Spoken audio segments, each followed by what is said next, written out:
How do you think Arch Manning sitting behind Quinn Ewers impacted his development? I think as we see in the transfer portal era across college football here, you see a lot of talented quarterbacks. If they're sitting behind an older player or somebody that's more experienced, they'll elect to transfer and hit the transfer portal and go find a school to play right away, rather than do what Arch Manning has done at Texas, which is sit behind Quinn Ewers, really develop and learn in Sark's system. How do you think Arch Manning sitting behind Quinn Ewers has impacted his development? Go ahead.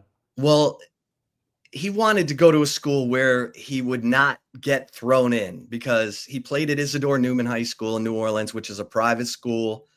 It's not, he's not competing with the best of the best in New Orleans. It's a great school. And so he wanted to go somewhere where he could learn slowly.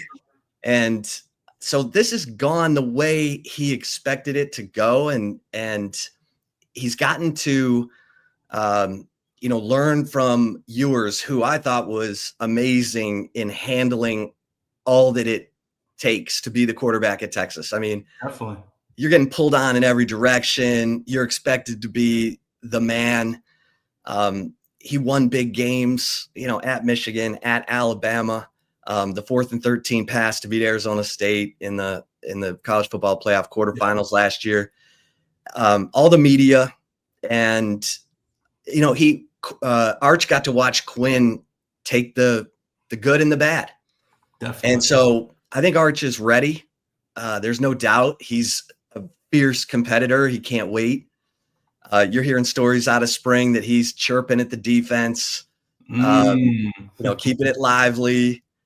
And I think Arch has the respect of the locker room for sure. He leads in plays in a little more emotional, outwardly display. Quinn was the ultimate poker player. I mean, he just, it's like he had a low heartbeat. You rarely, he wasn't, yelling, screaming. He's one of these cerebral guys. And I remember his high school coach telling me there were times I wanted him to get more fired up, and that's just not Quinn. So it will be different from that standpoint, because I do think Arch is a fiery guy. But his teammates love him. And I think, they lost 10 key contributors on offense, including Ewers. But 4 starters on the offensive line: Matt Golden, Isaiah Bond, Jaden Blue, who had both touchdowns in the college football playoff semifinal against Ohio State. They lost a lot of dudes, and some of these guys who are elevating to the first team with Arch have been practicing with Arch the last 2 years. Yeah. So he's got chemistry with them, and by all accounts, spring football, he was on point. The offense, moved the football. Now there were days where the defense got him, but obviously the expectations are there no matter how many guys are in the NFL draft this week. So Arch knows that. He knows the expectations are through the roof. And what I like is his younger brother, Hyde, is a freshman at Texas.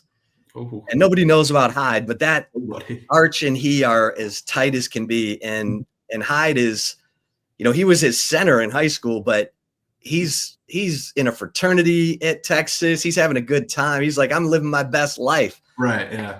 I get to hang out with my brother when I want. I can be around the football team when I want. And then when Arch needs to unplug from football, he can go hang out with his brother. So he's got a good support system around him, and his family's great. So, I think Arch Manning's got a chance to be really special in year one as a starter. Definitely. And Chip, that makes me excited for the Longhorns going into this season. I view Arch Manning up there right now for me going into this season in terms of my quarterbacks that I'm most excited for. It's him, Arch. I'm really big on Lenora Sellers over at South Carolina. I think he's a hell of a player. Lagway down at Florida, and then North Carolina just signed a transfer kid. His name's Gio Lopez from South Alabama, a lefty kid who I'm really, really high on as well. But man, I think my biggest takeaway from Arch Manning watching Texas last season, I felt at times, and I talked about this with Sean King a lot about Texas and Quinn Ewers and Arch Manning. I felt as though Texas and Sark really exercise his discipline, so to speak, when it comes to not playing Arch Manning. Because I think at times, I don't know how if you or Texas Longhorn Nation feels this way, but I felt as though at times, man, if they had gone with Arch Manning, it might have even put them over the top last season, so to speak, with all those weapons you just mentioned. Them they're losing to the draft, but man, if they had put an Arch last season, I think they could have really gone over the top. But nonetheless, now Arch sits back, watch what Quinn Ewers did last season going into this season. I think there's no limit for Arch's potential going into this season. Texas and the SEC. Go ahead. It was a juggling act for sure for Sark, because you bring in Quinn Ewers, and Ewers lifted the program up off of the floor. And Ewers, he got injured each year. He missed games. And last year he suffers the, he got he had a couple things, but he had a couple different injuries. He had an ankle. He had the oblique. So and he's tough. So he's telling Sark, I'm good. I can play. But there were, that Georgia game, he wasn't right. And so Sark was loyal to Quinn, and Quinn, he got better, healthier as the year went on, and he was this close. I don't blame him they had first and goal from the 1, and that's on Sark. I mean, he's got to have an identity down there. He's got to get it in the end zone. You can't be running a toss sweep after the first run into the line goes for no gain. I mean, and then, suddenly it's 4th and 8 and the right tackle whiffs and Jack Sawyer absolutely clocks him. He fumbles, and that's all anyone remembers. But Quinn Ewers led him down the field to first and goal from the 1. And Sark owed him a better play call than that toss sweep down there. No, I definitely agree with you, Chip. And the minute I saw that, I think it was like a shotgun toss or something. I was like, oh, boy, that's a tough call. Caleb Downs on the other side? No. That's a tough call on the goal line there.